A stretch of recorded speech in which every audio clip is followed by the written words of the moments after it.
Vidas de Santos Podcast por FSM Radio, San Pío de Pietrelcina, escrito por el Padre Ángel Peña. Capítulo 2. Los votos. El Padre Pío fue un religioso auténtico, que guardó con perfección los 3 votos de pobreza, castidad y obediencia. Tenía costumbre de hacer una inclinación de cabeza cada vez que encontraba al superior, como reverencia hacia él. Cuando estaba enfermo y le mandaban a tomar sus medicinas, las tomaba por obediencia, aunque supiera que a él le iban a hacer daño.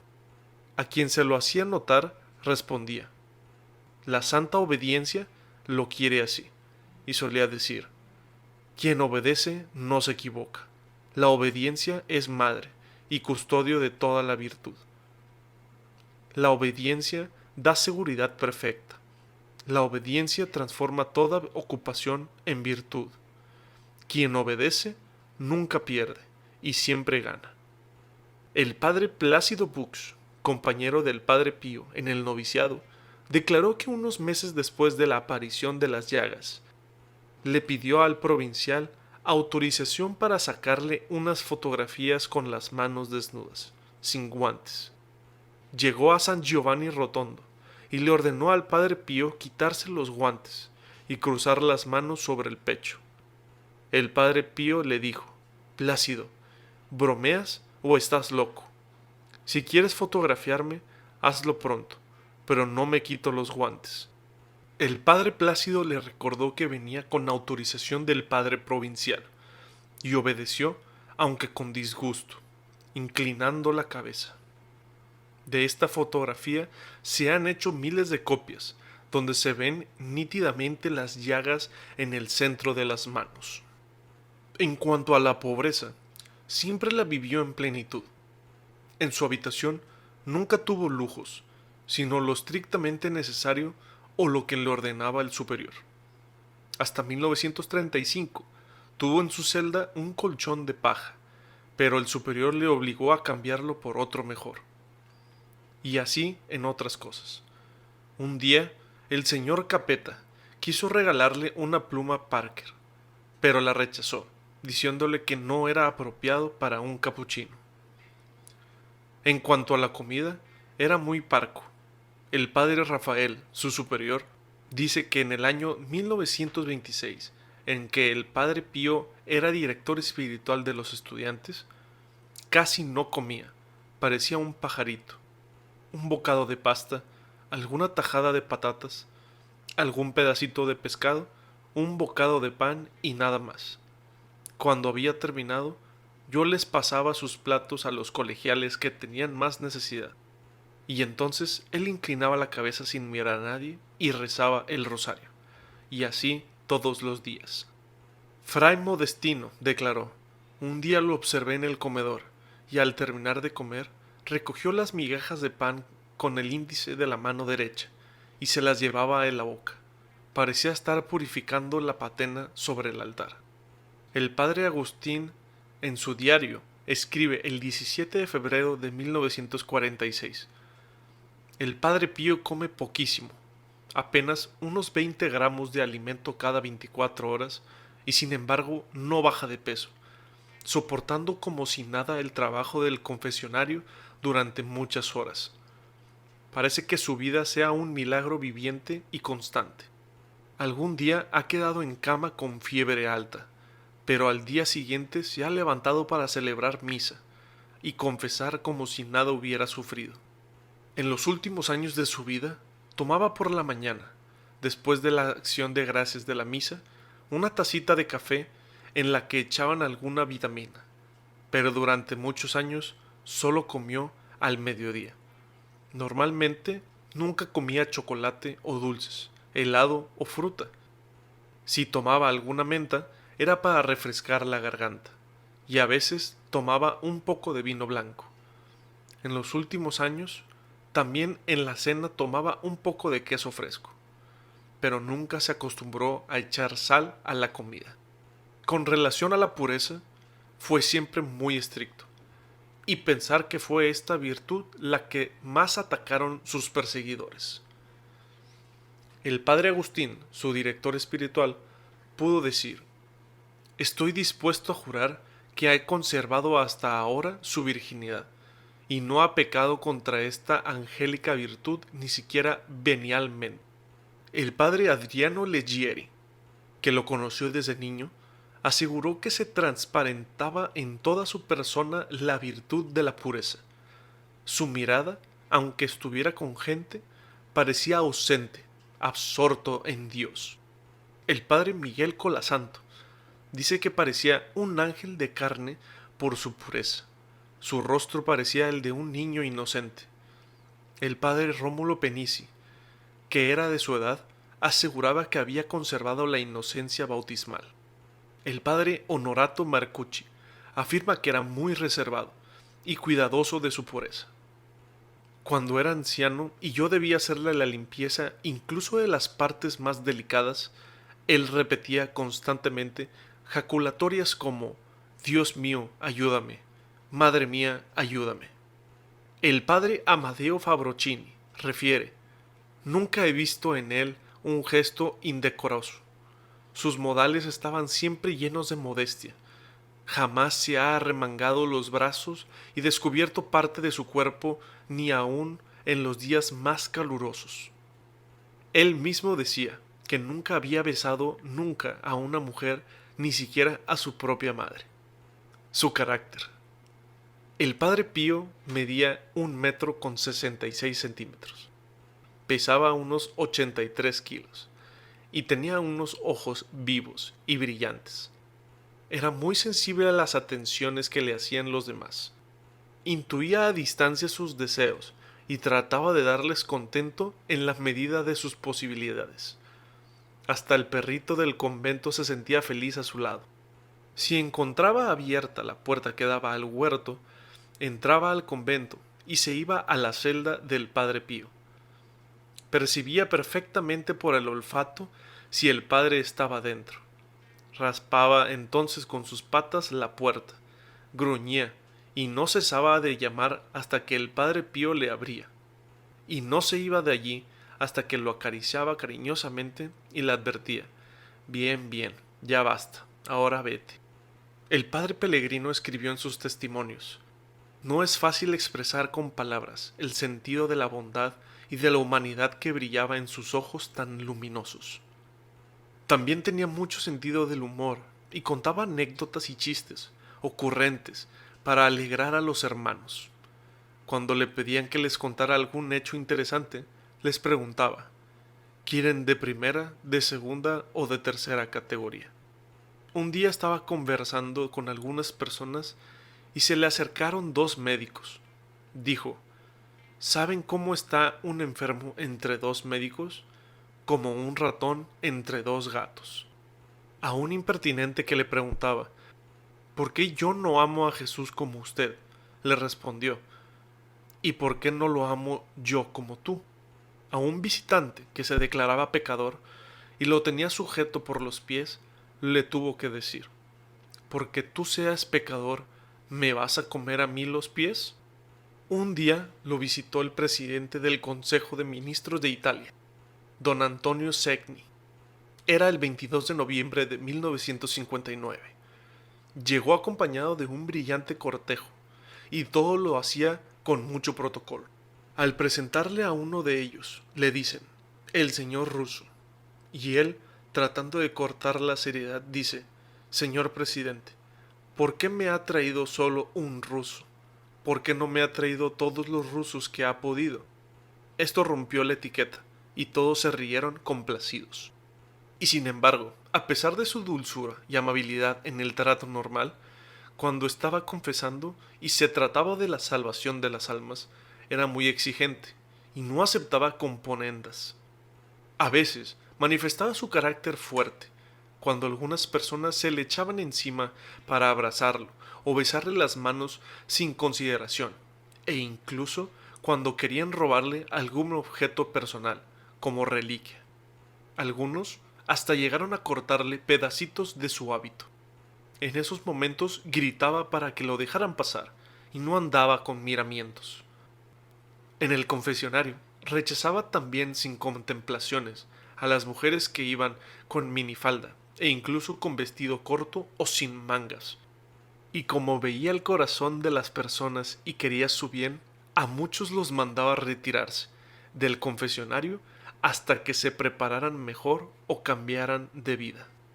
Al padre Carmelo, su superior, le manifestó en una ocasión que él también sufría al rechazarlos, pero añadió: yo trato a las almas según lo merecen delante de Dios. Al padre Tarciso de Servinara le declaró: yo amo a las almas como amo a Dios.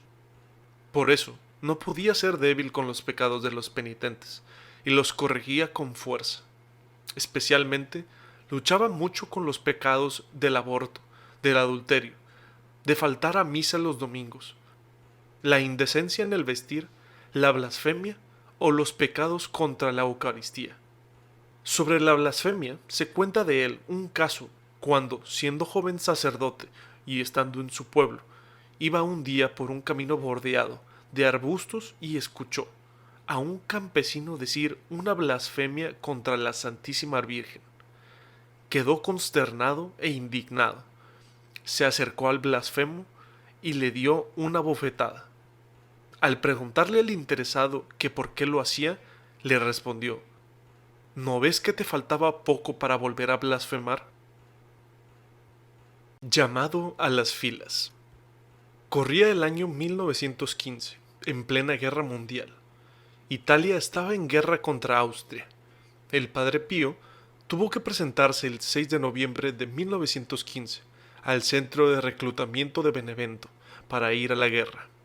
Se presentó en el cuartel y el capitán médico le diagnosticó tuberculosis, enviándolo al hospital militar de Caserta.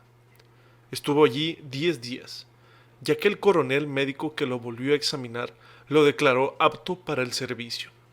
El 5 de diciembre recibió órdenes de presentarse en la 10ª Compañía de Sanidad de Nápoles. Al llegar, pidió que lo examinara un médico, quien lo dispensó de llevar el uniforme militar y le permitió alojarse en el exterior. El 17, una comisión de médicos lo examinó de nuevo y le concedió permiso extraordinario de 1 año para restablecerse por tener una infiltración en los pulmones. Tuvo que regresar a su pueblo. El 16 de diciembre de 1916 se le acabó el permiso y tuvo que presentarse en el cuartel de Nápoles. Otra vez lo examinaron y le concedieron otros 6 meses de convalecencia.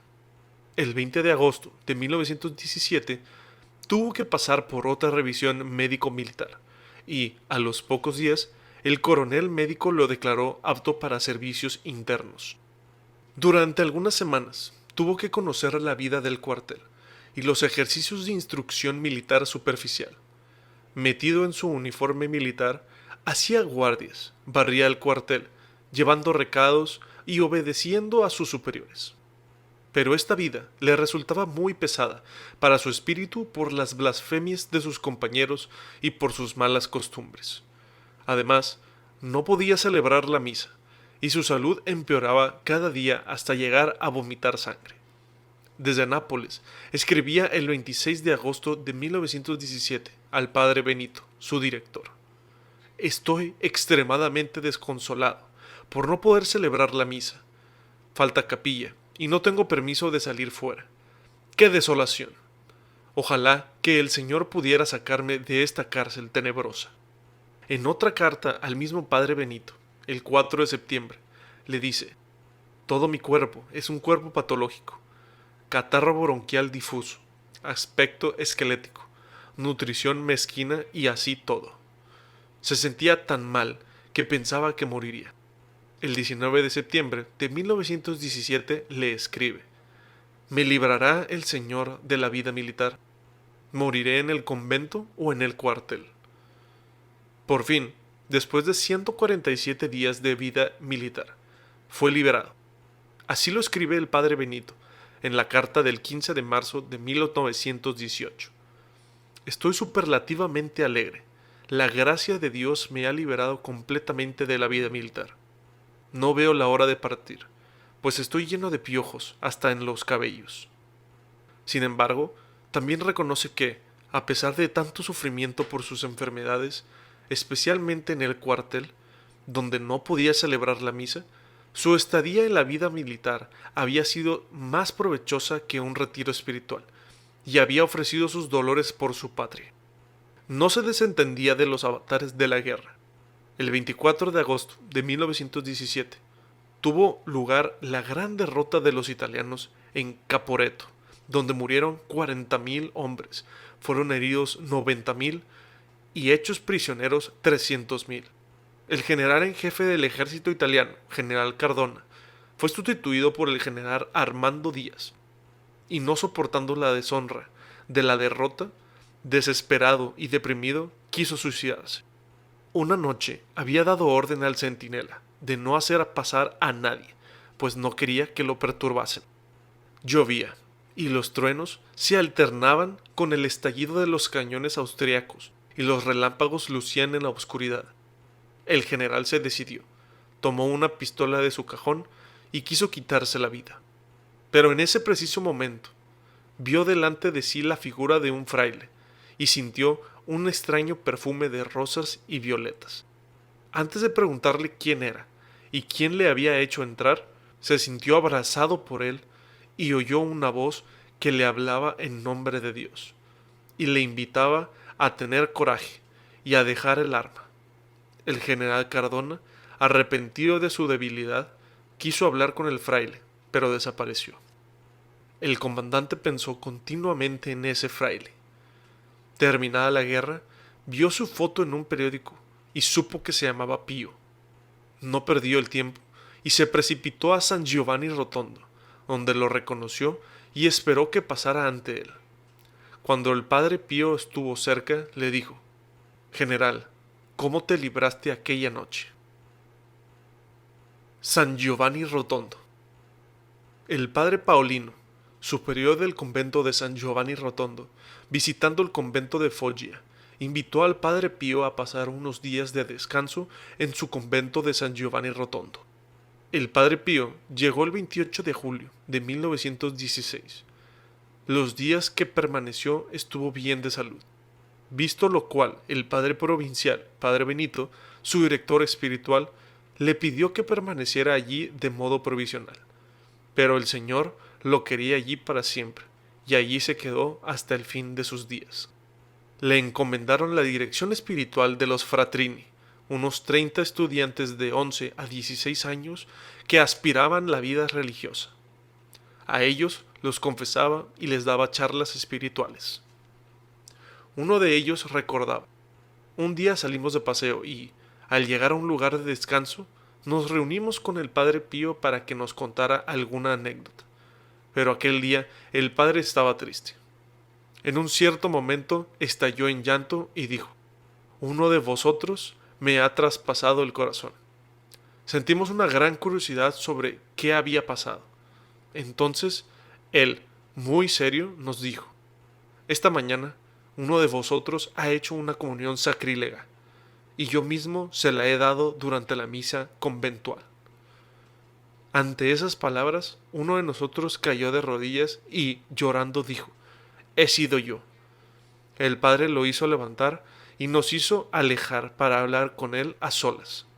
Lo confesó y continuamos el paseo. El padre Emilio de Materice contaba que en el año 1916, siendo estudiante en el convento de San Giovanni Rotondo, el padre Pío era director espiritual de los colegiales y dormía en una habitación junto a los dormitorios de ellos. Una noche le oí repetir: «Madre mía, Virgen María, ayúdame». Oía carcajadas horribles, ruidos de hierros que se retorcían y cadenas que se arrasaban por el suelo. Yo estaba casi sin respirar del miedo. A la mañana siguiente, vi que los hierros que sostenían las cortinas de su cama estaban retorcidos en la tierra, y el padre Pío estaba con un ojo hinchado y sentado en una silla. Yo le dije: «Padre, padre, ¿qué ha pasado esta noche?». Él me dijo que debía estar callado y que fuera a llamar al padre Paolino, que dormía en la celda. Todos los colegiales querían saber qué había pasado al padre Pío.